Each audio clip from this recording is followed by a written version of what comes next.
2 Samuel, chapter 1. David learns of Saul's death. After the death of Saul, David returned from his victory over the Amalekites and spent 2 days in Ziklag. On the third day, a man arrived from Saul's army camp. He had torn his clothes and put dirt on his head to show that he was in mourning. He fell to the ground before David in deep respect. "Where have you come from?" David asked. "I escaped from the Israelite camp," the man replied. "What happened?" David demanded. "Tell me how the battle went." The man replied, "Our entire army fled from the battle. Many of the men are dead, and Saul and his son Jonathan are also dead." "How do you know Saul and Jonathan are dead?" David demanded of the young man. The man answered, "I happened to be on Mount Gilboa, and there was Saul leaning on his spear with the enemy chariots and charioteers closing in on him. When he turned and saw me, he cried out for me to come to him. 'How can I help?' I asked him. He responded, 'Who are you?' 'I am an Amalekite,' I told him. Then he begged me, 'Come over here and put me out of my misery, for I am in terrible pain and want to die.' So I killed him," the Amalekite told David, "for I knew he couldn't live. Then I took his crown and his armband, and I have brought them here to you, my lord." David and his men tore their clothes in sorrow when they heard the news. They mourned and wept and fasted all day for Saul and his son Jonathan, and for the Lord's army and the nation of Israel, because they had died by the sword that day. Then David said to the young man who had brought the news, "Where are you from?" And he replied, "I am a foreigner, an Amalekite who lives in your land." "Why were you not afraid to kill the Lord's anointed one?" David asked. Then David said to one of his men, "Kill him." So the man thrust his sword into the Amalekite and killed him. "You have condemned yourself," David said, "for you yourself confessed that you killed the Lord's anointed one." David's song for Saul and Jonathan. Then David composed a funeral song for Saul and Jonathan, and he commanded that it be taught to the people of Judah. It is known as the Song of the Bow, and it is recorded in the book of Jasher. "Your pride and joy, O Israel, lies dead on the hills. Oh, how the mighty heroes have fallen.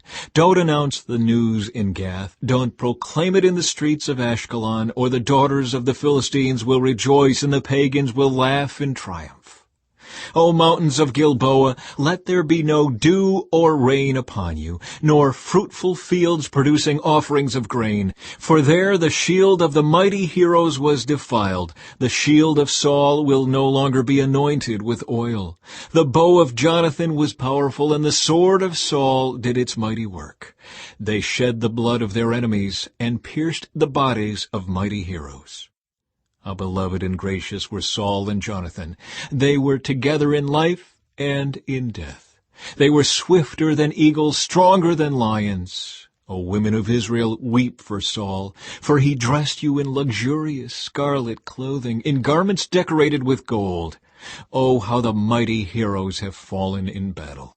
Jonathan lies dead on the hills. How I weep for you, my brother Jonathan. Oh, how much I loved you, and your love for me was deep, deeper than the love of women. Oh, how the mighty heroes have fallen. Stripped of their weapons, they lie dead. Chapter 2. David anointed king of Judah. After this, David asked the Lord, "Should I move back to one of the towns of Judah?" "Yes," the Lord replied. Then David asked, "Which town should I go to?" "To Hebron," the Lord answered. David's 2 wives were Ahinoam from Jezreel and Abigail, the widow of Nabal from Carmel. So David and his wives and his men and their families all moved to Judah, and they settled in the villages near Hebron. Then the men of Judah came to David and crowned him king over the people of Judah. When David heard that the men of Jabesh-Gilead had buried Saul, he sent them this message: "May the Lord bless you for being so loyal to your master Saul and giving him a decent burial. May the Lord be loyal to you in return and reward you with his unfailing love. And I, too, will reward you for what you have done. Now that Saul is dead, I ask you to be my strong and loyal subjects like the people of Judah, who have anointed me as their new king." Ishbosheth crowned king of Israel. But Abner, son of Ner, the commander of Saul's army, had already gone to Mahanaim with Saul's son Ishbosheth. There he proclaimed Ishbosheth king over Gilead, Jezreel, Ephraim, Benjamin, the land of the Asherites, and all the rest of Israel. Ishbosheth, Saul's son, was 40 years old when he became king, and he ruled from Mahanaim for 2 years. Meanwhile, the people of Judah remained loyal to David. David made Hebron his capital, and he ruled as king of Judah for 7.5 years. War between Israel and Judah. One day Abner led Ishbosheth's troops from Mahanaim to Gibeon. About the same time, Joab, son of Zeruiah, led David's troops out and met them at the pool of Gibeon. The two groups sat down there facing each other from opposite sides of the pool. Then Abner suggested to Joab, "Let's have a few of our warriors fight hand-to-hand here in front of us." "All right," Joab agreed. So 12 men were chosen to fight from each side, 12 men of Benjamin representing Ishbosheth, son of Saul, and 12 representing David. Each one grabbed his opponent by the hair and thrust his sword into the other's side so that all of them died. So this place at Gibeon has been known ever since as the Field of Swords. A fierce battle followed that day, and Abner and the men of Israel were defeated by the forces of David. The death of Asahel. Joab, Abishai, and Asahel, the 3 sons of Zeruiah, were among David's forces that day. Asahel could run like a gazelle, and he began chasing Abner. He pursued him relentlessly, not stopping for anything. When Abner looked back and saw him coming, he called out, "Is that you, Asahel?" "Yes, it is," he replied. "Go fight someone else," Abner warned. "Take on one of the younger men and strip him of his weapons." But Asahel kept right on chasing Abner. Again Abner shouted to him, "Get away from here! I don't want to kill you! How could I ever face your brother Joab again?" But Asahel refused to turn back. So Abner thrust the butt end of his spear through Asahel's stomach, and the spear came out through his back. He stumbled to the ground and died there. And everyone who came by that spot stopped and stood still when they saw Asahel lying there. When Joab and Abishai found out what had happened, they set out after Abner. The sun was just going down as they arrived at the hill of Ammah near Giah, along the road to the wilderness of Gibeon. Abner's troops from the tribe of Benjamin regrouped there at the top of the hill to take a stand.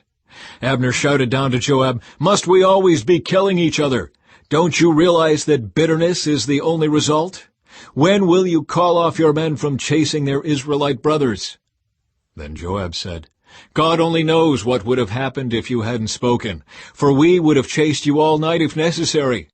So Joab blew the ram's horn, and his men stopped chasing the troops of Israel. All that night Abner and his men retreated through the Jordan Valley. They crossed the Jordan River, traveling all through the morning, and didn't stop until they arrived at Mahanaim. Meanwhile Joab and his men also returned home. When Joab counted his casualties, he discovered that only 19 men were missing, in addition to Asahel. But 360 of Abner's men had been killed, all from the tribe of Benjamin. Joab and his men took Asahel's body to Bethlehem and buried him there in his father's tomb. Then they traveled all night and reached Hebron at daybreak.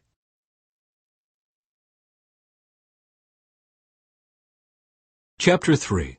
That was the beginning of a long war between those who were loyal to Saul and those loyal to David.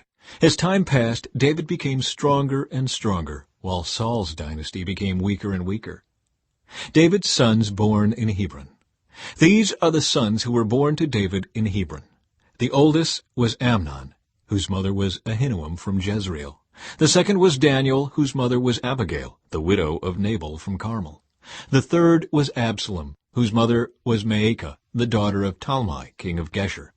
The fourth was Adonijah, whose mother was Haggith. The fifth was Shephatiah, whose mother was Abital. The sixth was Ithream, whose mother was Eglah, David's wife. These sons were all born to David in Hebron. Abner joins forces with David. As the war between the house of Saul and the house of David went on, Abner became a powerful leader among those loyal to Saul. One day Ishbosheth, Saul's son, accused Abner of sleeping with one of his father's concubines, a woman named Rizpah, daughter of Aiah. Abner was furious. "Am I some Judean dog to be kicked around like this?" he shouted. "After all I have done for your father Saul and his family and friends by not handing you over to David, is this my reward, that you find fault with me about this woman? May God strike me and even kill me if I don't do everything I can to help David get what the Lord has promised him. I'm going to take Saul's kingdom and give it to David. I will establish the throne of David over Israel as well as Judah, all the way from Dan in the north to Beersheba in the south." Ishbosheth didn't dare say another word because he was afraid of what Abner might do. Then Abner sent messengers to David, saying, "Doesn't the entire land belong to you? Make a solemn pact with me, and I will help turn over all of Israel to you." "All right," David replied, "but I will not negotiate with you unless you bring back my wife Michal, Saul's daughter, when you come." David then sent this message to Ishbosheth, Saul's son. "Give me back my wife Michal, for I bought her with the lives of 100 Philistines." So Ishbosheth took Michal away from her husband Palti, son of Laish. Palti followed along behind her as far as Bahurim, weeping as he went. Then Abner told him, "Go back home." So Palti returned. Meanwhile, Abner had consulted with the elders of Israel. "For some time now," he told them, "you have wanted to make David your king. Now is the time. For the Lord has said, I have chosen David to save my people Israel from the hands of the Philistines and from all their other enemies." Abner also spoke with the men of Benjamin. Then he went to Hebron to tell David that all the people of Israel and Benjamin had agreed to support him. When Abner and 20 of his men came to Hebron, David entertained them with a great feast. Then Abner said to David, "Let me go and call an assembly of all Israel to support my lord the king. They will make a covenant with you to make you their king, and you will rule over everything your heart desires." So David sent Abner safely on his way. Joab murders Abner. But just after David had sent Abner away in safety, Joab and some of David's troops returned from a raid, bringing much plunder with them. When Joab arrived, he was told that Abner had just been there visiting the king and had been sent away in safety. Joab rushed to the king and demanded, "What have you done? What do you mean by letting Abner get away? You know perfectly well that he came to spy on you and find out everything you're doing." Joab then left David and sent messengers to catch up with Abner, asking him to return. They found him at the well of Sirah and brought him back, though David knew nothing about it. When Abner arrived back at Hebron, Joab took him aside at the gateway as if to speak with him privately. But then he stabbed Abner in the stomach and killed him in revenge for killing his brother Asahel. When David heard about it, he declared, "I vow by the Lord that I and my kingdom are forever innocent of this crime against Abner son of Ner. Joab and his family are the guilty ones. May the family of Joab be cursed in every generation with a man who has open sores or leprosy, or who walks on crutches, or dies by the sword, or begs for food." So Joab and his brother Abishai killed Abner because Abner had killed their brother Asahel at the battle of Gibeon. David mourns Abner's death. Then David said to Joab and all those who were with him, "Tear your clothes and put on burlap. Mourn for Abner." And King David himself walked behind the procession to the grave. They buried Abner in Hebron, and the king and all the people wept at his graveside. Then the king sang this funeral song for Abner. "Should Abner have died as fools die? Your hands were not bound, your feet were not chained. No, you were murdered, the victim of a wicked plot." All the people wept again for Abner. David had refused to eat anything on the day of the funeral, and now everyone begged him to eat. But David had made a vow, saying, "May God strike me and even kill me if I eat anything before sundown." This pleased the people very much. In fact, everything the king did pleased them. So everyone in Judah and all Israel understood that David was not responsible for Abner's murder. Then King David said to his officials, "Don't you realize that a great commander has fallen today in Israel? And even though I am the anointed king, these 2 sons of Zeruiah, Joab and Abishai, are too strong for me to control. So may the Lord repay these evil men for their evil deeds."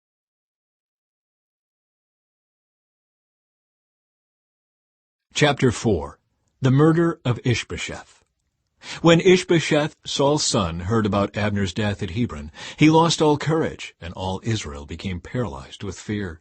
Now there were two brothers, Baanah and Rechab, who were captains of Ishbosheth's raiding parties. They were sons of Rimmon, a member of the tribe of Benjamin who lived in Beeroth.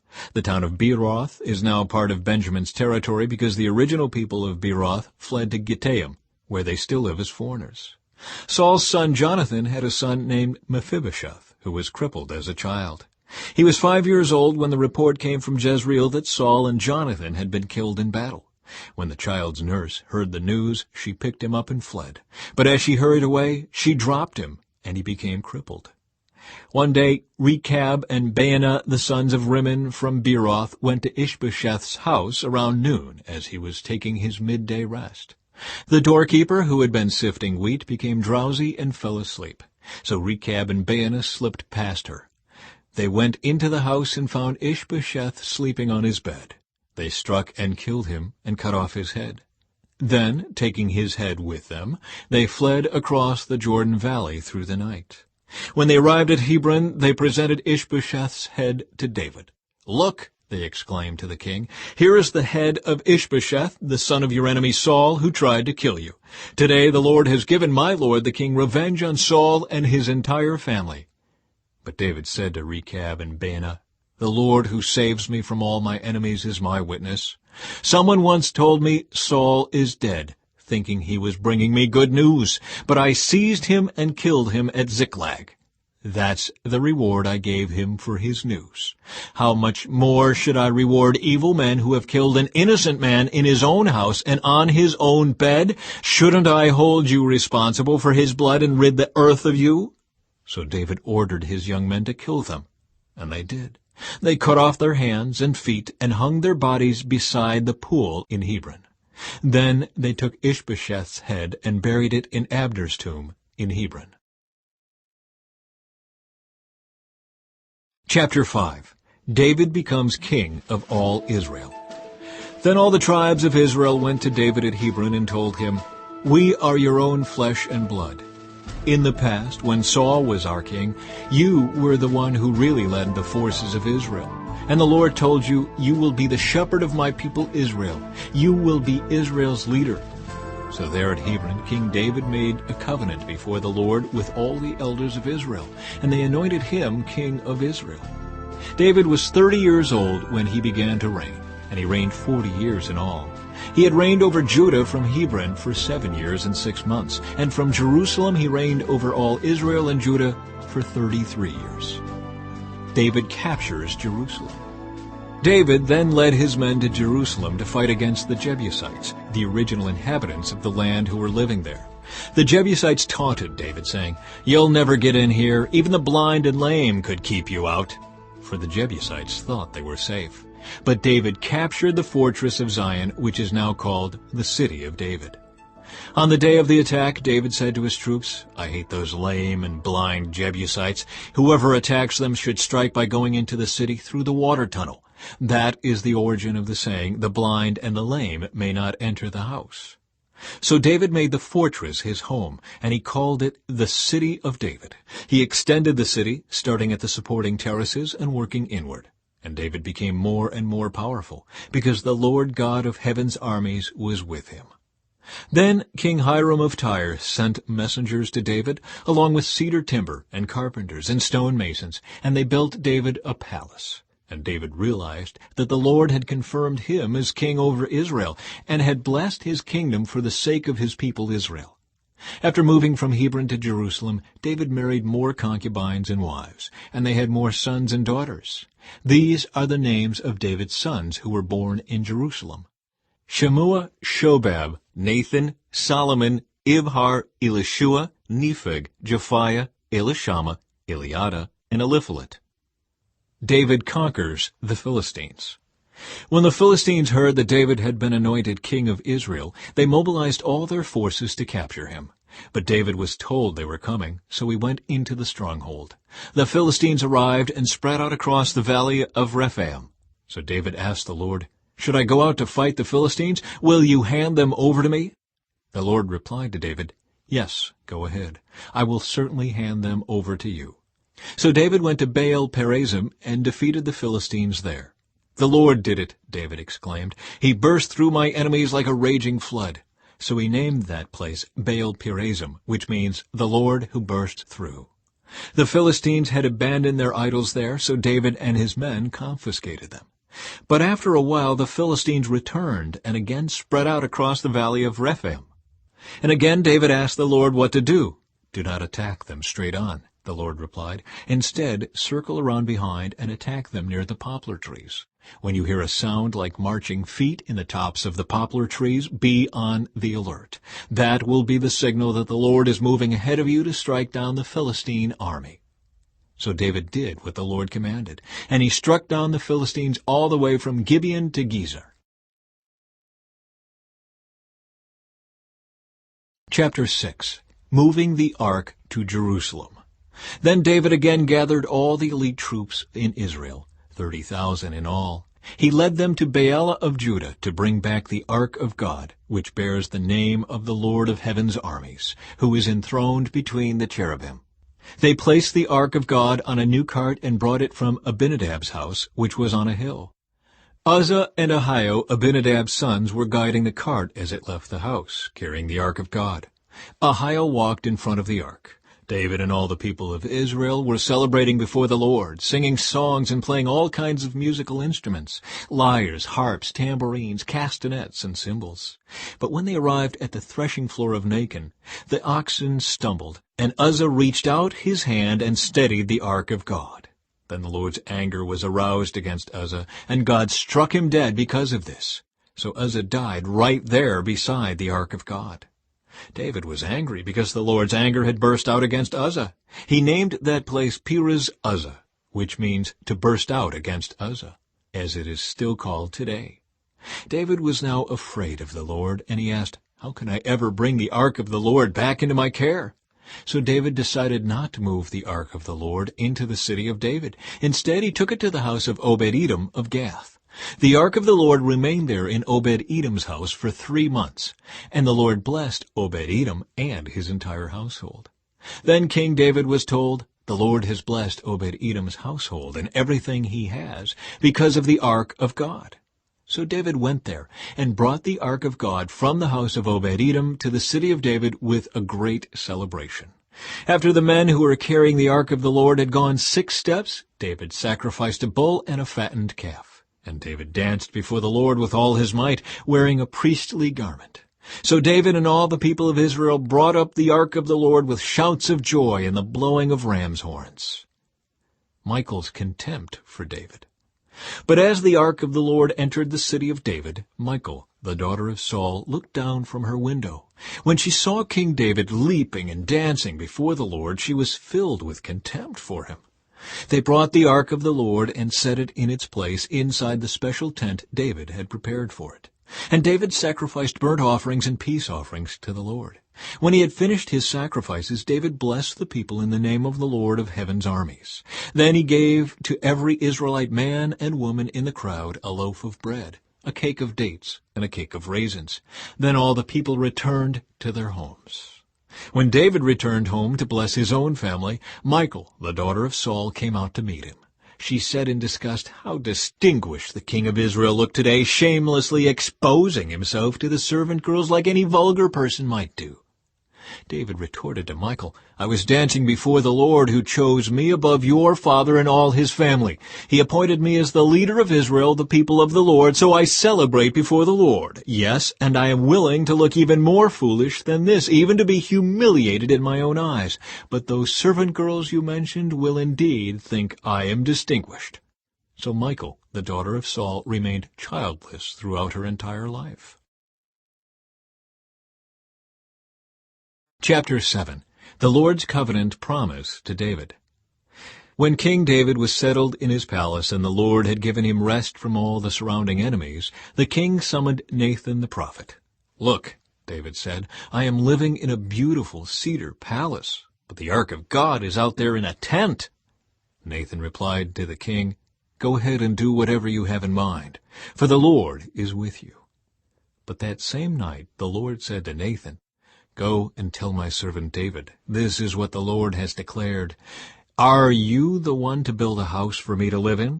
I have never lived in a house. From the day I brought the Israelites out of Egypt until this very day, I have always moved from one place to another with a tent and a tabernacle as my dwelling. Yet no matter where I have gone with the Israelites, I have never once complained to Israel's tribal leaders, the shepherds of my people Israel. I have never asked them, "Why haven't you built me a beautiful cedar house?" Now go and say to my servant David, "This is what the Lord of heaven's armies has declared. I took you from tending sheep in the pasture and selected you to be the leader of my people Israel. I have been with you wherever you have gone, and I have destroyed all your enemies before your eyes. Now I will make your name as famous as anyone who has ever lived on the earth, and I will provide a homeland for my people Israel, planting them in a secure place where they will never be disturbed. Evil nations won't oppress them as they've done in the past, starting from the time I appointed judges to rule my people Israel. And I will give you rest from all your enemies. Furthermore, the Lord declares that he will make a house for you, a dynasty of kings. For when you die and are buried with your ancestors, I will raise up one of your descendants, your own offspring, and I will make his kingdom strong. He is the one who will build a house, a temple for my name, and I will secure his royal throne forever. I will be his father, and he will be my son. If he sins, I will correct and discipline him with the rod, like any father would do. But my favor will not be taken from him as I took it from Saul, whom I removed from your sight. Your house and your kingdom will continue before me for all time, and your throne will be secure forever." So Nathan went back to David and told him everything the Lord had said in this vision. David's prayer of thanks. Then King David went in and sat before the Lord and prayed. "Who am I, O sovereign Lord, and what is my family that you have brought me this far? And now, sovereign Lord, in addition to everything else you speak of giving your servant a lasting dynasty, do you deal with everyone this way, O sovereign Lord? What more can I say to you? You know what your servant is really like, sovereign Lord. Because of your promise and according to your will, you have done all these great things and have made them known to your servant. How great you are, O sovereign Lord! There is no one like you. We have never even heard of another God like you. What other nation on earth is like your people Israel? What other nation, O God, have you redeemed from slavery to be your own people? You made a great name for yourself when you redeemed your people from Egypt. You performed awesome miracles and drove out the nations and gods that stood in their way. You made Israel your very own people forever, and you, O Lord, became their God. And now, O Lord God, I am your servant. Do as you have promised concerning me and my family. Confirm it as a promise that will last forever. And may your name be honored forever, so that everyone will say, "The Lord of heaven's armies is God over Israel." And may the house of your servant David continue before you forever. O Lord of heaven's armies, God of Israel, I have been bold enough to pray this prayer to you because you have revealed all this to your servant, saying, "I will build a house for you, a dynasty of kings." For you are God, O sovereign Lord. Your words are truth, and you have promised these good things to your servant. And now may it please you to bless the house of your servant, so that it may continue forever before you. For you have spoken, and when you grant a blessing to your servant, O sovereign Lord, it is an eternal blessing. Chapter 8. David's military victories. After this, David defeated and subdued the Philistines by conquering Gath, their largest town. David also conquered the land of Moab. He made the people lie down on the ground in a row, and he measured them off in groups with a length of rope. He measured off 2 groups to be executed for every 1 group to be spared. The Moabites who were spared became David's subjects and paid him tribute money. David also destroyed the forces of Hadadezer, son of Rehob, king of Zobah, when Hadadezer marched out to strengthen his control along the Euphrates River. David captured 1,700 charioteers and 20,000 foot soldiers. He crippled all the chariot horses except enough for 100 chariots. When Arameans from Damascus arrived to help King Hadadezer, David killed 22,000 of them. Then he placed several army garrisons in Damascus, the Aramean capital, and the Arameans became David's subjects and paid him tribute money. So the Lord made David victorious wherever he went. David brought the gold shields of Hadadezer's officers to Jerusalem, along with a large amount of bronze from Hadadezer's towns of Tebah and Berothai. When King Toi of Hamath heard that David had destroyed the entire army of Hadadezer, he sent his son Joram to congratulate King David for his successful campaign. Hadadezer and Toi had been enemies and were often at war. Joram presented David with many gifts of silver, gold, and bronze. King David dedicated all these gifts to the Lord, as he did with the silver and gold from the other nations he had defeated, from Edom, Moab, Ammon, Philistia, and Amalek, and from Hadadezer son of Rehob, king of Zobah.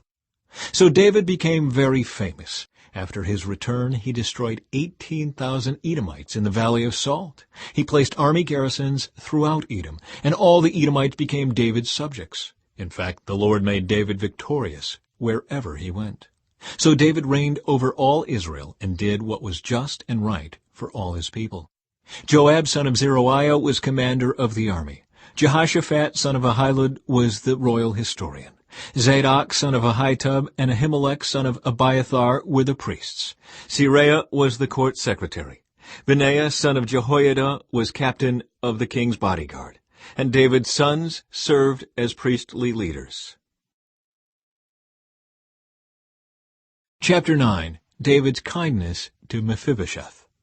One day David asked, "Is anyone in Saul's family still alive? Anyone to whom I can show kindness for Jonathan's sake?"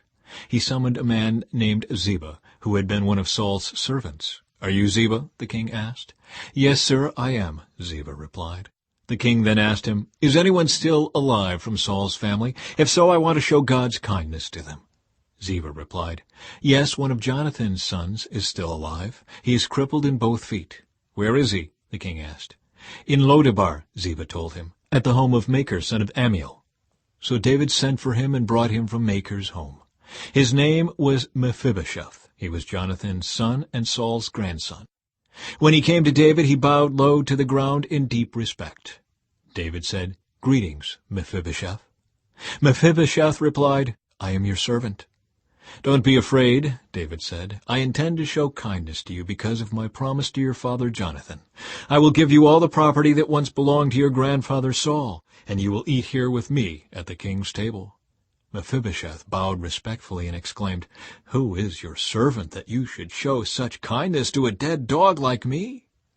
Then the king summoned Saul's servant Ziba and said, "I have given your master's grandson everything that belonged to Saul and his family. You and your sons and servants are to farm the land for him to produce food for your master's household. But Mephibosheth, your master's grandson, will eat here at my table." Ziba had 15 sons and 20 servants. Ziba replied, "Yes, my lord the king, I am your servant, and I will do all that you have commanded." And from that time on, Mephibosheth ate regularly at David's table, like one of the king's own sons. Mephibosheth had a young son named Micah. From then on, all the members of Ziba's household were Mephibosheth's servants. And Mephibosheth, who was crippled in both feet, lived in Jerusalem and ate regularly at the king's table. Chapter 10. David defeats the Ammonites. Some time after this, King Nahash of the Ammonites died, and his son Hanun became king. David said, "I am going to show loyalty to Hanun just as his father Nahash was always loyal to me." So David sent ambassadors to express sympathy to Hanun about his father's death. But when David's ambassadors arrived in the land of Ammon, the Ammonite commanders said to Hanun their master, "Do you really think these men are coming here to honor your father? No, David has sent them to spy out the city so they can come in and conquer it." So Hanun seized David's ambassadors and shaved off half of each man's beard, cut off their robes at the buttocks, and sent them back to David in shame. When David heard what had happened, he sent messengers to tell the men, "Stay at Jericho until your beards grow out, and then come back," for they felt deep shame because of their appearance. When the people of Ammon realized how seriously they had angered David, they sent and hired 20,000 Aramean foot soldiers from the lands of Beth-rehob and Zobah, 1,000 from the king of Maacah, and 12,000 from the land of Tob. When David heard about this, he sent Joab and all his warriors to fight them. The Ammonite troops came out and drew up their battle lines at the entrance of the city gate, while the Arameans from Zobah and Rehob and the men from Tob and Maacah positioned themselves to fight in the open fields. When Joab saw that he would have to fight on both the front and the rear, he chose some of Israel's elite troops and placed them under his personal command to fight the Arameans in the fields. He left the rest of the army under the command of his brother Abishai, who was to attack the Ammonites. "If the Arameans are too strong for me, then come over and help me," Joab told his brother. "And if the Ammonites are too strong for you, I will come and help you. Be courageous. Let us fight bravely for our people and the cities of our God. May the Lord's will be done." When Joab and his troops attacked, the Arameans began to run away. And when the Ammonites saw the Arameans running, they ran from Abishai and retreated into the city. After the battle was over, Joab returned to Jerusalem. The Arameans now realized that they were no match for Israel. So when they regrouped, they were joined by additional Aramean troops summoned by Hadadezer from the other side of the Euphrates River. These troops arrived at Helam under the command of Shobak, the commander of Hadadezer's forces. When David heard what was happening, he mobilized all Israel, crossed the Jordan River, and led the army to Helam. The Arameans positioned themselves in battle formation and fought against David. But again the Arameans fled from the Israelites. This time David's forces killed 700 charioteers and 40,000 foot soldiers, including Shobak, the commander of their army. When all the kings allied with Hadadezer saw that they had been defeated by Israel, they surrendered to Israel and became their subjects. After that, the Arameans were afraid to help the Ammonites. Chapter 11. David and Bathsheba. In the spring of the year, when kings normally go out to war, David sent Joab and the Israelite army to fight the Ammonites. They destroyed the Ammonite army and laid siege to the city of Rabbah. However, David stayed behind in Jerusalem. Late one afternoon, after his midday rest, David got out of bed and was walking on the roof of the palace. As he looked out over the city, he noticed a woman of unusual beauty taking a bath. He sent someone to find out who she was, and he was told, "She is Bathsheba, the daughter of Eliam, and the wife of Uriah the Hittite." Then David sent messengers to get her, and when she came to the palace, he slept with her. She had just completed the purification rites after having her menstrual period. Then she returned home. Later, when Bathsheba discovered that she was pregnant, she sent David a message saying, "I'm pregnant." Then David sent word to Joab, "Send me Uriah the Hittite." So Joab sent him to David. When Uriah arrived, David asked him how Joab and the army were getting along and how the war was progressing. Then he told Uriah, "Go on home and relax." David even sent a gift to Uriah after he had left the palace. But Uriah didn't go home. He slept that night at the palace entrance with the king's palace guard. When David heard that Uriah had not gone home, he summoned him and asked, "What's the matter? Why didn't you go home last night after being away for so long?" Uriah replied, "The ark and the armies of Israel and Judah are living in tents, and Joab and my master's men are camping in the open fields. How could I go home to wine and dine and sleep with my wife? I swear that I would never do such a thing." "Well, stay here today," David told him, "and tomorrow you may return to the army." So Uriah stayed in Jerusalem that day and the next. Then David invited him to dinner and got him drunk. But even then he couldn't get Uriah to go home to his wife. Again he slept at the palace entrance with the king's palace guard. David arranges for Uriah's death. So the next morning David wrote a letter to Joab and gave it to Uriah to deliver. The letter instructed Joab, "Station Uriah on the front lines where the battle is fiercest. Then pull back so that he will be killed." So Joab assigned Uriah to a spot close to the city wall, where he knew the enemy's strongest men were fighting. And when the enemy soldiers came out of the city to fight, Uriah the Hittite was killed along with several other Israelite soldiers. Then Joab sent a battle report to David. He told his messenger, "Report all the news of the battle to the king." But he might get angry and ask, "Why did the troops go so close to the city? Didn't they know there would be shooting from the walls? Wasn't Abimelech, son of Gideon, killed at Thebes by a woman who threw a millstone down on him from the wall? Why would you get so close to the wall?" Then tell him Uriah the Hittite was killed too. So the messenger went to Jerusalem and gave a complete report to David. "The enemy came out against us in the open fields," he said, "and as we chased them back to the city gate, the archers on the wall shot arrows at us. Some of the king's men were killed, including Uriah the Hittite." "Well, tell Joab not to be discouraged," David said. "The sword devours this one today and that one tomorrow. Fight harder next time and conquer the city." When Uriah's wife heard that her husband was dead, she mourned for him. When the period of mourning was over, David sent for her and brought her to the palace, and she became one of his wives. Then she gave birth to a son. But the Lord was displeased with what David had done. Chapter 12. Nathan rebukes David. So the Lord sent Nathan the prophet to tell David this story. There were 2 men in a certain town. One was rich and one was poor. The rich man owned a great many sheep and cattle. The poor man owned nothing but one little lamb he had bought. He raised that little lamb, and it grew up with his children. It ate from the man's own plate and drank from his cup. He cuddled it in his arms like a baby daughter. One day a guest arrived at the home of the rich man. But instead of killing an animal from his own flock or herd, he took the poor man's lamb and killed it, and prepared it for his guest. David was furious. "As surely as the Lord lives," he vowed, "any man who would do such a thing deserves to die. He must repay 4 lambs to the poor man for the one he stole and for having no pity." Then Nathan said to David, "You are that man. The Lord, the God of Israel, says, I anointed you king of Israel and saved you from the power of Saul. I gave you your master's house and his wives, and the kingdoms of Israel and Judah. And if that had not been enough, I would have given you much, much more. Why then have you despised the word of the Lord and done this horrible deed? For you have murdered Uriah the Hittite with the sword of the Ammonites and stolen his wife. From this time on your family will live by the sword, because you have despised me by taking Uriah's wife to be your own. This is what the Lord says.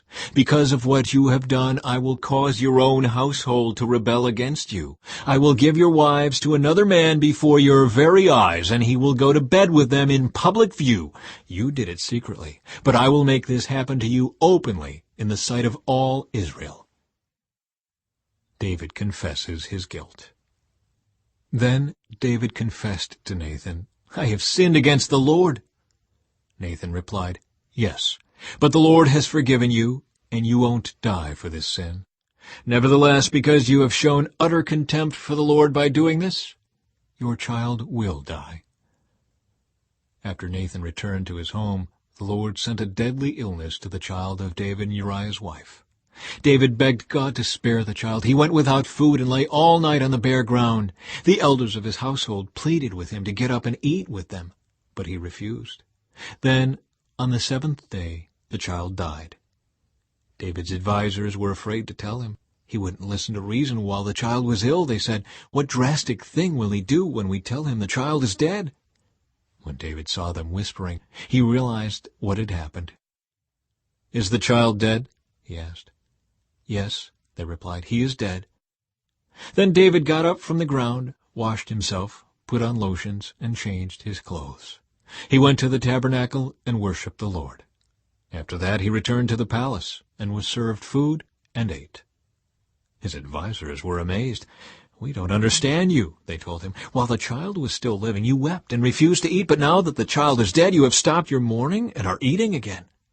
David replied, "I fasted and wept while the child was alive, for I said, perhaps the Lord will be gracious to me and let the child live. But why should I fast when he is dead? Can I bring him back again? I will go to him one day, but he cannot return to me." Then David comforted Bathsheba, his wife, and slept with her. She became pregnant and gave birth to a son, and they named him Solomon. The Lord loved the child and sent word through Nathan the prophet that they should name him Jedediah, which means beloved of the Lord, as the Lord had commanded. David captures Rabbah.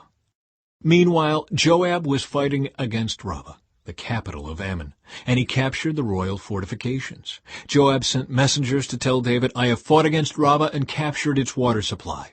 Now bring the rest of the army and capture the city. Otherwise I will capture it and get credit for the victory."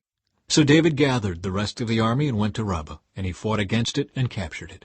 David removed the crown from the king's head, and it was placed on his own head. The crown was made of gold and set with gems, and it weighed 75 pounds.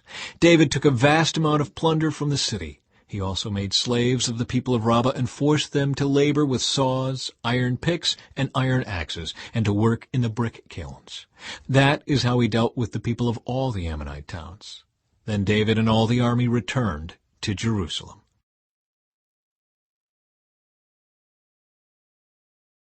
Chapter 13. The Rape of Tamar. Now David's son Absalom had a beautiful sister named Tamar, and Amnon, her half-brother, fell desperately in love with her. Amnon became so obsessed with Tamar that he became ill. She was a virgin, and Amnon thought he could never have her. But Amnon had a very crafty friend, his cousin Jonadab. He was the son of David's brother Shimei. One day Jonadab said to Amnon, "What's the trouble? Why should the son of a king look so dejected morning after morning?"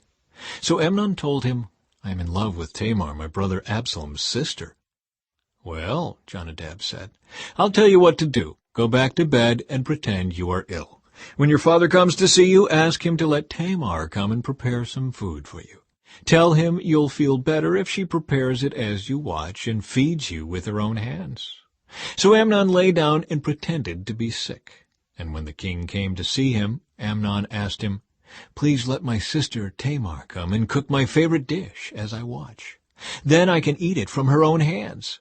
So David agreed and sent Tamar to Amnon's house to prepare some food for him. When Tamar arrived at Amnon's house, she went to the place where he was lying down so he could watch her mix some dough. Then she baked his favorite dish for him. But when she set the serving tray before him, he refused to eat. "Everyone, get out of here," Amnon told his servants. So they all left. Then he said to Tamar, "Now bring the food into my bedroom and feed it to me here." So Tamar took his favorite dish to him. But as she was feeding him, he grabbed her and demanded, "Come to bed with me, my darling sister." "No, my brother," she cried. "Don't be foolish. Don't do this to me. Such wicked things aren't done in Israel. Where could I go in my shame? And you would be called one of the greatest fools in Israel. Please just speak to the king about it, and he will let you marry me."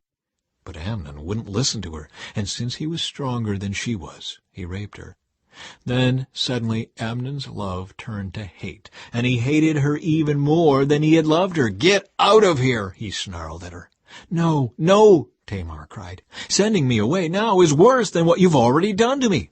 But Amnon wouldn't listen to her. He shouted for his servant and demanded, "Throw this woman out and lock the door behind her." So the servant put her out and locked the door behind her. She was wearing a long, beautiful robe, as was the custom in those days for the king's virgin daughters. But now Tamar tore her robe and put ashes on her head. And then, with her face in her hands, she went away crying. Her brother Absalom saw her and asked, "Is it true that Amnon has been with you?" "Well, my sister, keep quiet for now, since he's your brother. Don't you worry about it." So Tamar lived as a desolate woman in her brother Absalom's house. When King David heard what had happened, he was very angry. And though Absalom never spoke to Amnon about this, he hated Amnon deeply because of what he had done to his sister. Absalom's revenge on Amnon. 2 years later, when Absalom's sheep were being sheared at Baal-Hazor near Ephraim, Absalom invited all the king's sons to come to a feast. He went to the king and said, "My sheep shearers are now at work. Would the king and his servants please come to celebrate the occasion with me?" The king replied, "No, my son, if we all came, we would be too much of a burden on you." Absalom pressed him, but the king would not come, though he gave Absalom his blessing. "Well then," Absalom said, "if you can't come, how about sending my brother Amnon with us?" "Why Amnon?" the king asked. But Absalom kept on pressing the king until he finally agreed to let all his sons attend, including Amnon. So Absalom prepared a feast fit for a king. Absalom told his men, "Wait until Amnon gets drunk. Then at my signal, kill him. Don't be afraid, I'm the one who has given the command. Take courage and do it." So at Absalom's signal, they murdered Amnon. Then the other sons of the king jumped on their mules and fled. As they were on their way back to Jerusalem, this report reached David. Absalom has killed all the king's sons. Not one is left alive. The king got up, tore his robe, and threw himself on the ground. His advisers also tore their clothes in horror and sorrow. But just then Jonadab, the son of David's brother Shimei, arrived and said, "No, don't believe that all the king's sons have been killed. It was only Amnon. Absalom has been plotting this ever since Amnon raped his sister Tamar. No, my lord the king, your sons aren't all dead. It was only Amnon." Meanwhile, Absalom escaped. Then the watchman on the Jerusalem wall saw a great crowd coming toward the city from the west. He ran to tell the king, "I see a crowd of people coming from the Horonaim road along the side of the hill." "Look," Jonadab told the king, "there they are now. The king's sons are coming, just as I said." They soon arrived, weeping and sobbing, and the king and all his servants wept bitterly with them. And David mourned many days for his son Amnon. Absalom fled to his grandfather Talmai, son of Ammihud, the king of Geshur. He stayed there in Geshur for 3 years, and King David, now reconciled to Amnon's death, longed to be reunited with his son Absalom.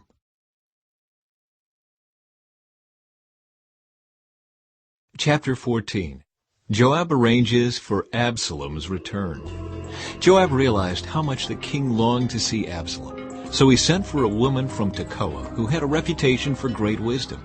He said to her, "Pretend you are in mourning, wear mourning clothes, and don't put on lotions. Act like a woman who has been mourning for the dead for a long time. Then go to the king and tell him the story I am about to tell you." Then Joab told her what to say. When the woman from Tekoa approached the king, she bowed with her face to the ground in deep respect and cried out, "O king, help me!" "What's the trouble?" the king asked. "Alas, I am a widow," she replied. "My husband is dead. My 2 sons had a fight out in the field, and since no one was there to stop it, one of them was killed. Now the rest of the family is demanding, 'Let us have your son. We will execute him for murdering his brother. He doesn't deserve to inherit his family's property.' They want to extinguish the only coal I have left, and my husband's name and family will disappear from the face of the earth." "Leave it to me," the king told her. "Go home and I'll see to it that no one touches him." "Oh, thank you, my lord the king," the woman from Tekoa replied. "If you are criticized for helping me, let the blame fall on me and on my father's house, and let the king and his throne be innocent." "If anyone objects," the king said, "bring him to me. I can assure you he will never complain again." Then she said, "Please swear to me by the Lord your God that you won't let anyone take vengeance against my son. I want no more bloodshed." "As surely as the Lord lives," he replied, "not a hair on your son's head will be disturbed." "Please allow me to ask one more thing of my lord the king," she said. "Go ahead and speak," he responded.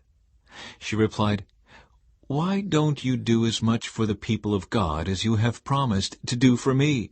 You have convicted yourself in making this decision because you have refused to bring home your own banished son. All of us must die eventually. Our lives are like water spilled out on the ground, which cannot be gathered up again. But God does not just sweep life away. Instead, he devises ways to bring us back when we have been separated from him. I have come to plead with my lord the king because people have threatened me. I said to myself, perhaps the king will listen to me and rescue us from those who would cut us off from the inheritance God has given us. Yes, my lord the king will give us peace of mind again. I know that you are like an angel of God in discerning good from evil. May the Lord your God be with you." "I must know one thing," the king replied, "and tell me the truth." "Yes, my lord the king," she responded. "Did Joab put you up to this?" And the woman replied, "My lord the king, how can I deny it? Nobody can hide anything from you. Yes, Joab sent me and told me what to say. He did it to place the matter before you in a different light. But you are as wise as an angel of God, and you understand everything that happens among us." So the king sent for Joab and told him, "All right, go and bring back the young man Absalom." Joab bowed with his face to the ground in deep respect and said, "At last I know that I have gained your approval, my lord the king, for you have granted me this request." Then Joab went to Geshur and brought Absalom back to Jerusalem. But the king gave this order, Absalom may go to his own house, but he must never come into my presence. So Absalom did not see the king. Absalom reconciled to David. Now Absalom was praised as the most handsome man in all Israel. He was flawless from head to foot. He cut his hair only once a year, and then only because it was so heavy. When he weighed it out, it came to 5 pounds. He had 3 sons and 1 daughter. His daughter's name was Tamar, and she was very beautiful. Absalom lived in Jerusalem for 2 years, but he never got to see the king. Then Absalom sent for Joab to ask him to intercede for him, but Joab refused to come. Absalom sent for him a second time, but again Joab refused to come. So Absalom said to his servants, "Go and set fire to Joab's barley field, the field next to mine." So they set his field on fire, as Absalom had commanded. Then Joab came to Absalom at his house and demanded, "Why did your servant set my field on fire?" And Absalom replied, "Because I wanted you to ask the king why he brought me back from Geshur if he didn't intend to see me. I might as well have stayed there. Let me see the king. If he finds me guilty of anything, then let him kill me." So Joab told the king what Absalom had said. Then, at last, David summoned Absalom, who came and bowed low before the king, and the king kissed him.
Let him go with my lord the king and receive whatever you want to give him."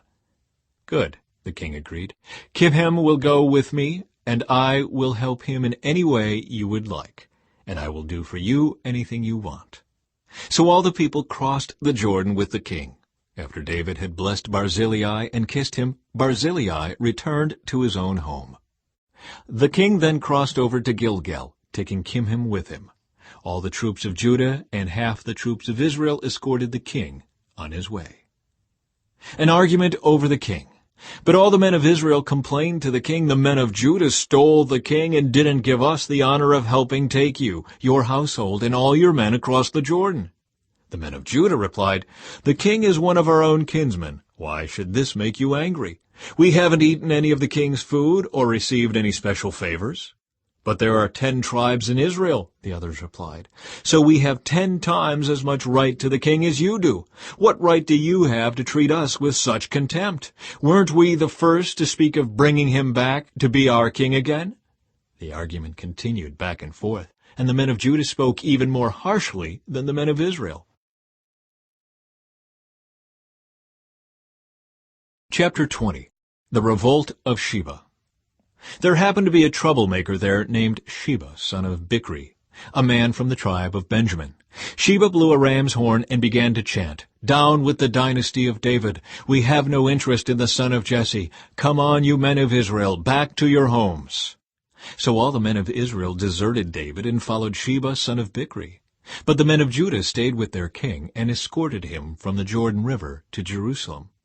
When David came to his palace in Jerusalem, he took the 10 concubines he had left to look after the palace and placed them in seclusion. Their needs were provided for, but he no longer slept with them. So each of them lived like a widow until she died. Then the king told Amasa, "Mobilize the army of Judah within 3 days, and report back at that time."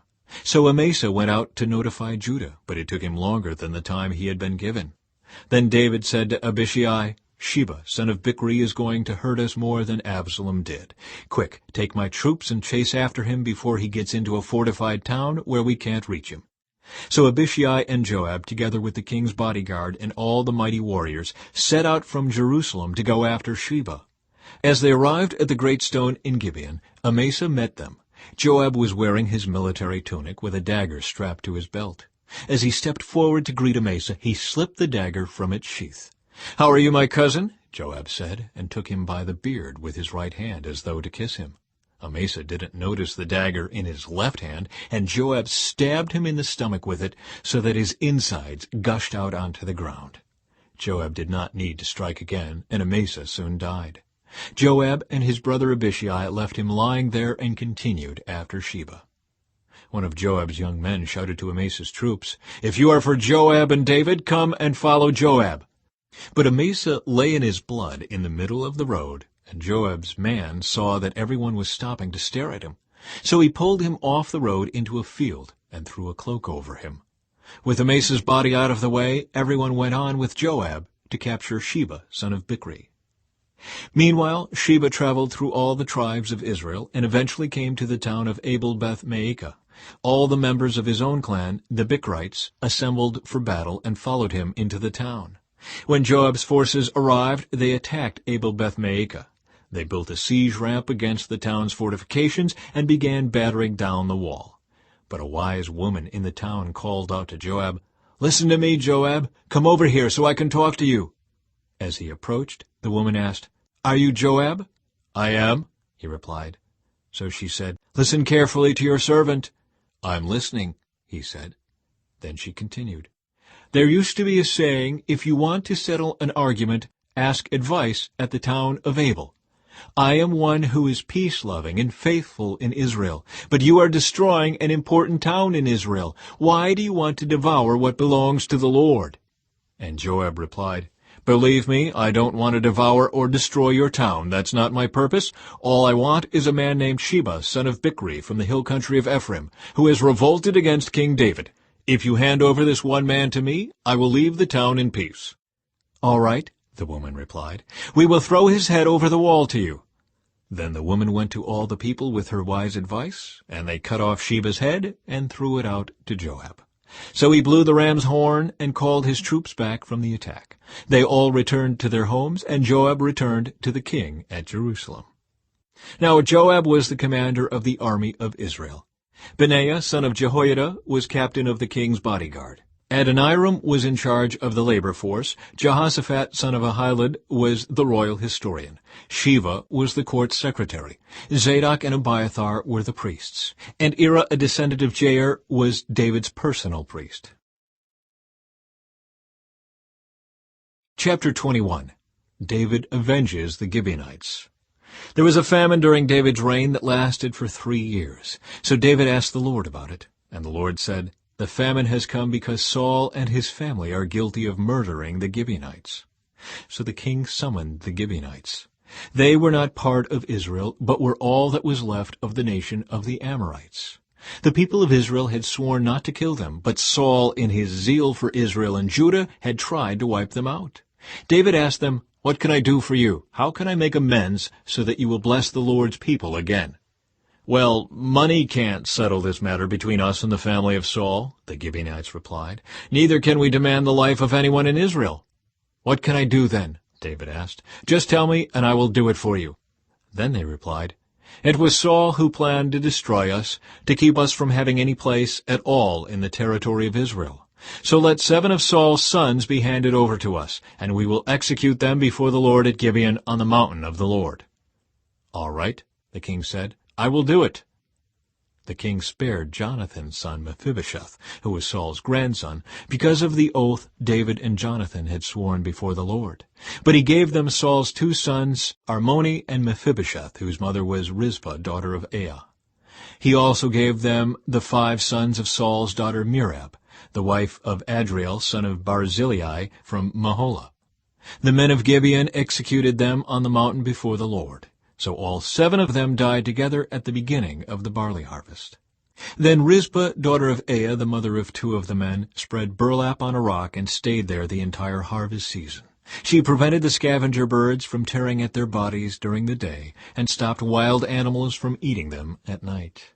When David learned what Rizpah, Saul's concubine, had done, he went to the people of Jabesh-Gilead and retrieved the bones of Saul and his son Jonathan.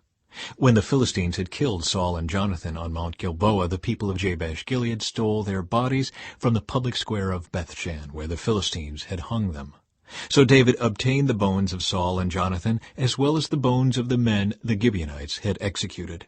Then the king ordered that they bury the bones in the tomb of Kish, Saul's father, at the town of Zelah in the land of Benjamin. After that, God ended the famine in the land. Battles against Philistine giants.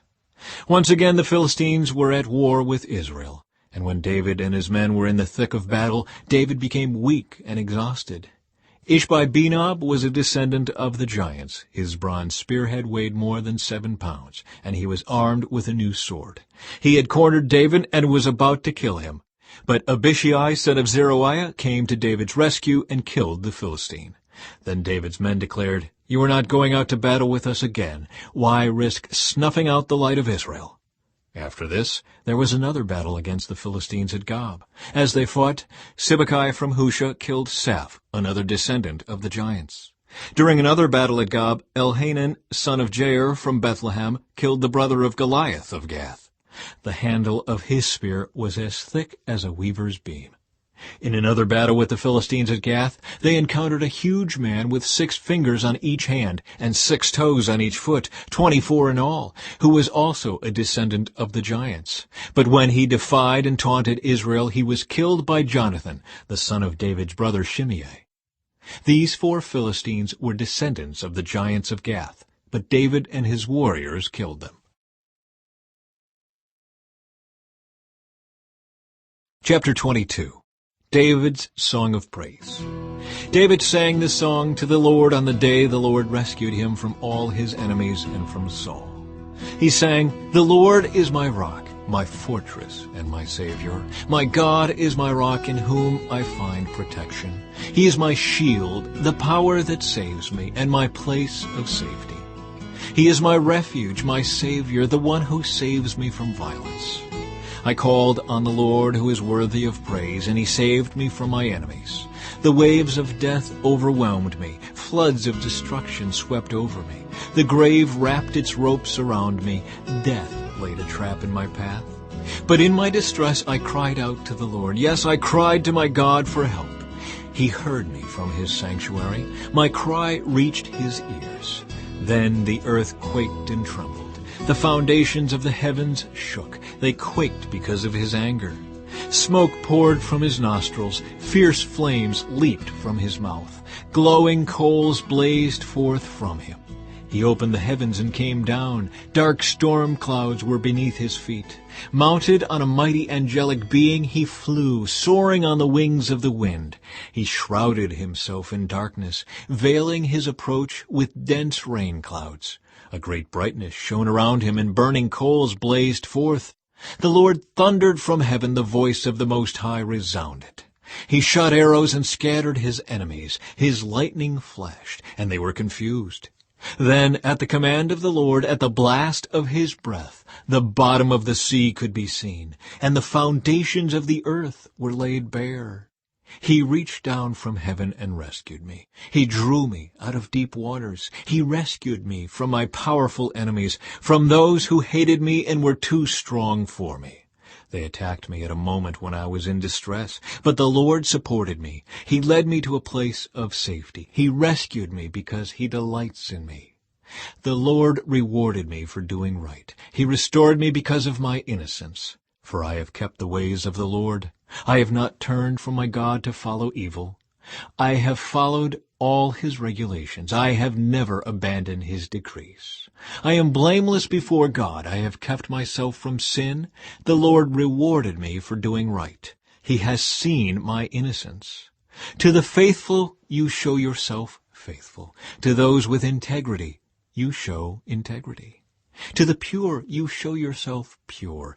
But to the wicked you show yourself hostile. You rescue the humble, but your eyes watch the proud and humiliate them. O Lord, you are my lamp. The Lord lights up my darkness.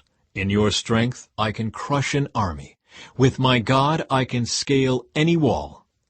God's way is perfect. All the Lord's promises prove true. He is a shield for all who look to him for protection. For who is God except the Lord? Who but our God is a solid rock? God is my strong fortress, and he makes my way perfect. He makes me as sure-footed as a deer, enabling me to stand on mountain heights. He trains my hands for battle. He strengthens my arm to draw a bronze bow. You have given me your shield of victory. Your help has made me great. You have made a wide path for my feet to keep them from slipping. I chased my enemies and destroyed them. I did not stop until they were conquered. I consumed them. I struck them down so they did not get up. They fell beneath my feet. You have armed me with strength for the battle. You have subdued my enemies under my feet. You placed my foot on their necks. I have destroyed all who hated me. They looked for help, but no one came to their rescue. They even cried to the Lord, but he refused to answer. I ground them as fine as the dust of the earth. I trampled them in the gutter like dirt. You gave me victory over my accusers. You preserved me as the ruler over nations. People I don't even know now serve me. Foreign nations cringe before me. As soon as they hear of me, they submit. They all lose their courage and come trembling from their strongholds. The Lord lives. Praise to my rock. May God, the rock of my salvation, be exalted. He is the God who pays back those who harm me. He brings down the nations under me and delivers me from my enemies. You hold me safe beyond the reach of my enemies. You save me from violent opponents. For this, O Lord, I will praise you among the nations. I will sing praises to your name. You give great victories to your king. You show unfailing love to your anointed, to David and all his descendants forever. Chapter 23. David's last words. These are the last words of David. David, the son of Jesse, speaks. David, the man who was raised up so high. David, the man anointed by the God of Jacob. David, the sweet psalmist of Israel. The Spirit of the Lord speaks through me. His words are upon my tongue. The God of Israel spoke. The Rock of Israel said to me, The one who rules righteously, who rules in the fear of God, is like the light of morning at sunrise, like a morning without clouds, like the gleaming of the sun on new grass after rain. Is it not my family God has chosen? Yes, he has made an everlasting covenant with me. His agreement is arranged and guaranteed in every detail. He will ensure my safety and success. But the godless are like thorns to be thrown away, for they tear the hand that touches them. One must use iron tools to chop them down. They will be totally consumed by fire. David's mightiest warriors. These are the names of David's mightiest warriors. The first was Jashobeam the Hakmonite, who was the leader of the three mightiest warriors among David's men. He once used his spear to kill 800 enemy warriors in a single battle. Next in rank among the three was Eleazar son of Dodai, a descendant of Ahoah. Once Eleazar and David stood together against the Philistines when the entire Israelite army had fled. He killed Philistines until his hand was too tired to lift his sword, and the Lord gave him a great victory that day. The rest of the army did not return until it was time to collect the plunder. Next in rank was Shammah son of Agi from Harar. One time the Philistines gathered at Lehi and attacked the Israelites in a field full of lentils. The Israelite army fled, but Shammah held his ground in the middle of the field and beat back the Philistines. So the Lord brought about a great victory. Once during the harvest, when David was at the cave of Adullam, the Philistine army was camped in the valley of Rephaim. The three, who were among the 30, an elite group among David's fighting men, went down to meet him there. David was staying in the stronghold at the time, and a Philistine detachment had occupied the town of Bethlehem. David remarked longingly to his men, "Oh, how I would love some of that good water from the well by the gate in Bethlehem." So the three broke through the Philistine lines, drew some water from the well by the gate in Bethlehem, and brought it back to David. But he refused to drink it. Instead, he poured it out as an offering to the Lord. "The Lord forbid that I should drink this," he exclaimed. "This water is as precious as the blood of these men who risked their lives to bring it to me." So David did not drink it. These are examples of the exploits of the three. David's 30 mighty men. Abishai, son of Zeruiah, the brother of Joab, was the leader of the 30.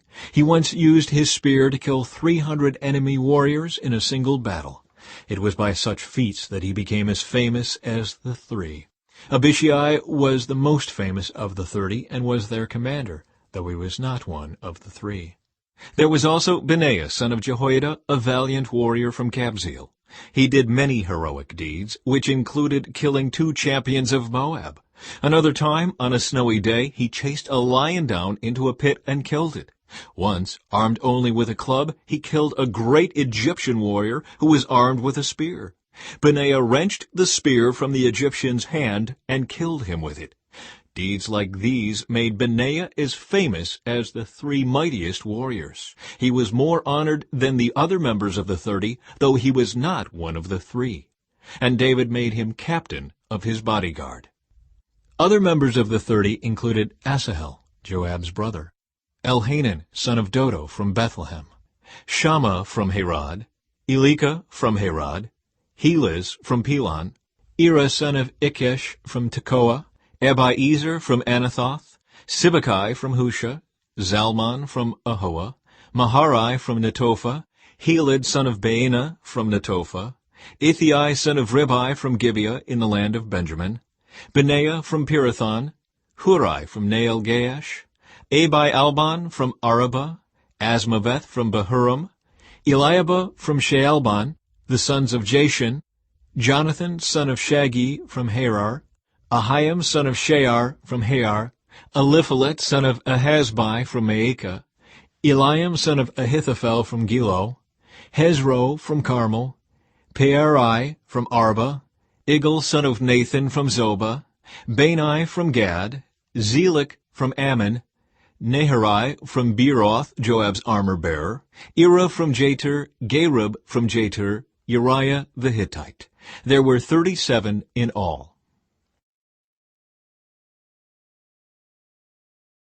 Chapter 24. David takes a census. Once again the anger of the Lord burned against Israel, and he caused David to harm them by taking a census. "Go and count the people of Israel and Judah," the Lord told him. So the king said to Joab and the commanders of the army, "Take a census of all the tribes of Israel, from Dan in the north to Beersheba in the south, so I may know how many people there are." But Joab replied to the king, "May the Lord your God let you live to see 100 times as many people as there are now. But why, my lord the king, do you want to do this?" But the king insisted that they take the census. So Joab and the commanders of the army went out to count the people of Israel. First they crossed the Jordan and camped at Aror, south of the town in the valley, in the direction of Gad. Then they went on to Jazer, then to Gilead in the land of Tadim-Hadshi, and to Dan-Jain, and around to Sidon. Then they came to the fortress of Tyre, and all the towns of the Hivites and Canaanites. Finally they went south to Judah as far as Beersheba. Having gone through the entire land for 9 months and 20 days, they returned to Jerusalem. Joab reported the number of people to the king. There were 800,000 capable warriors in Israel who could handle a sword, and 500,000 in Judah. Judgment for David's sin. But after he had taken the census, David's conscience began to bother him. And he said to the Lord, "I have sinned greatly by taking this census. Please forgive my guilt, Lord, for doing this foolish thing." The next morning the word of the Lord came to the prophet Gad, who was David's seer. This was the message. "Go and say to David, this is what the Lord says. I will give you 3 choices. Choose one of these punishments, and I will inflict it on you." So Gad came to David and asked him, "Will you choose 3 years of famine throughout your land, 3 months of fleeing from your enemies, or 3 days of severe plague throughout your land? Think this over and decide what answer I should give the Lord who sent me." "I'm in a desperate situation," David replied to Gad. "But let us fall into the hands of the Lord, for his mercy is great. Do not let me fall into human hands." So the Lord sent a plague upon Israel that morning, and it lasted for 3 days. A total of 70,000 people died throughout the nation, from Dan in the north to Beersheba in the south. But as the angel was preparing to destroy Jerusalem, the Lord relented and said to the death angel, "Stop, that is enough." At that moment the angel of the Lord was by the threshing floor of Araunah the Jebusite.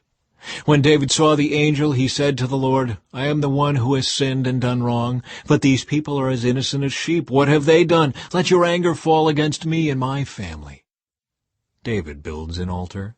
That day Gad came to David and said to him, "Go up and build an altar to the Lord on the threshing floor of Araunah the Jebusite." So David went up to do what the Lord had commanded him. When Araunah saw the king and his men coming toward him, he came and bowed before the king with his face to the ground. "Why have you come, my lord the king?" Araunah asked. David replied, "I have come to buy your threshing floor, and to build an altar to the Lord there, so that he will stop the plague." "Take it, my lord the king, and use it as you wish," Araunah said to David. "Here are oxen for the burnt offering, and you can use the threshing boards and ox yokes for wood to build a fire on the altar. I will give it all to you, your majesty, and may the Lord your God accept your sacrifice."